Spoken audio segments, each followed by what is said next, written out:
Dari segi bahasa, pergaulan adalah proses bergaul, sedangkan bebas adalah lepas sama sekali, tidak terhalang, terganggu dan terbatasi sehingga boleh bergerak, berbicara, berbuat dan sebagainya secara leluasa.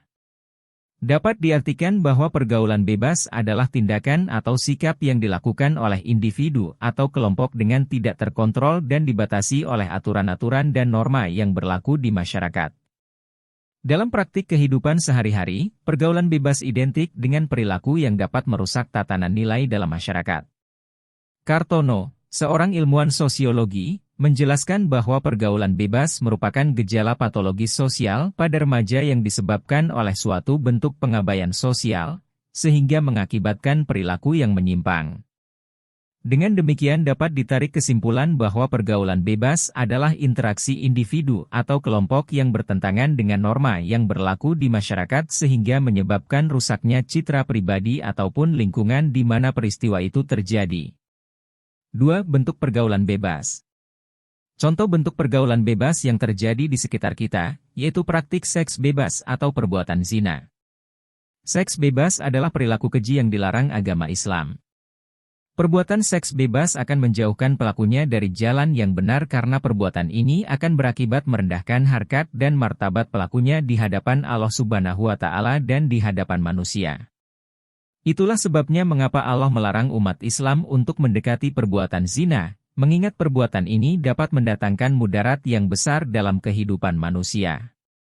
Dalam pandangan Islam, Quran Surah An-Nur ayat 2 mengandung penjelasan yang bersifat pasti.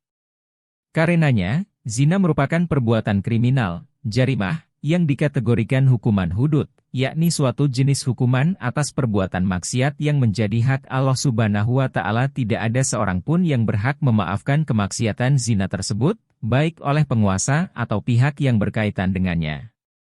Berdasarkan Quran Surah An-Nur ayat 2, pelaku perzinaan, baik laki-laki maupun perempuan harus dihukum dera, dicambuk, sebanyak 100 kali.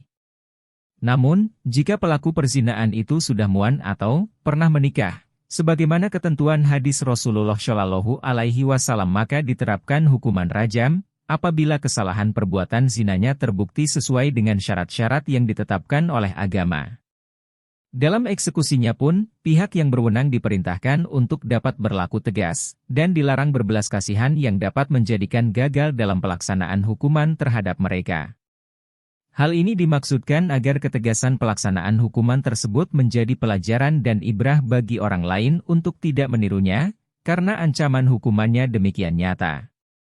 Terhadap ancaman hukuman yang begitu berat yang disebutkan dalam Quran Surah An-Nur ayat 2, yaitu ancaman hukuman dera sebanyak 100 kali, tersebut, maka proses penetapan hukuman dan vonis bersalah atas perbuatan zina pun sangat sulit, bahkan hampir-hampir mustahil terpenuhi, kecuali atas pengakuan yang bersangkutan, dan itu pun dengan syarat-syarat yang cukup ketat sebagaimana yang dibahas sebelumnya.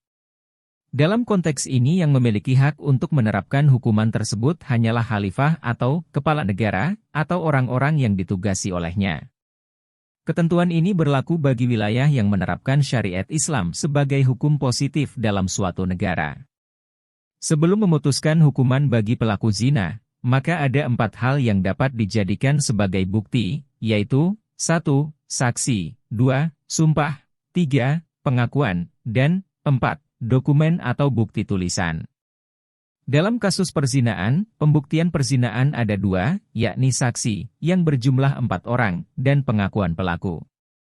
Ancaman dan penjatuhan hukuman syariat Islam tersebut bukan hanya terhadap pelaku zina saja. Menuduh orang lain telah melakukan zina pun, mendapatkan ancaman yang sama besarnya apabila tuduhan tersebut tidak terbukti.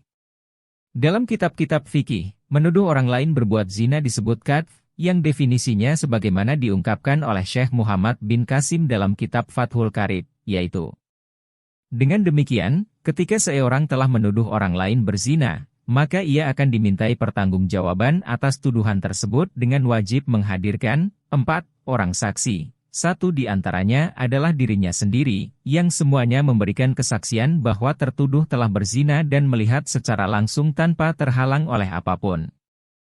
Kesaksian keempat orang ini pun harus sama. Apabila penuduh tidak mampu menghadirkan saksi dengan ketentuan seperti tersebut di atas, maka keadaan justru terbalik, si penuduh akan diancam dengan hukuman headcuff, yakni dicambuk sebanyak 80 kali. Namun hukuman ini tidak berlaku apabila si penuduh adalah suami dari pihak tertuduh yang telah bersumpah li'an, sumpah suami bahwa istrinya telah berzina dengan laki-laki lain. F. Menelaah isi dan kandungan Quran Surah An-Nur ayat 2. Isi dan kandungan Quran Surah An-Nur ayat 2 sebagaimana pembahasan tersebut dengan demikian adalah 1. Perintah Allah Subhanahu wa Ta'ala untuk menghukum dera, cambuk sebanyak 100 kali masing-masing untuk pelaku zina perempuan dan pelaku zina laki-laki, untuk memberikan shock terapi dan peringatan bagi orang lain untuk tidak meniru dan mengikutinya.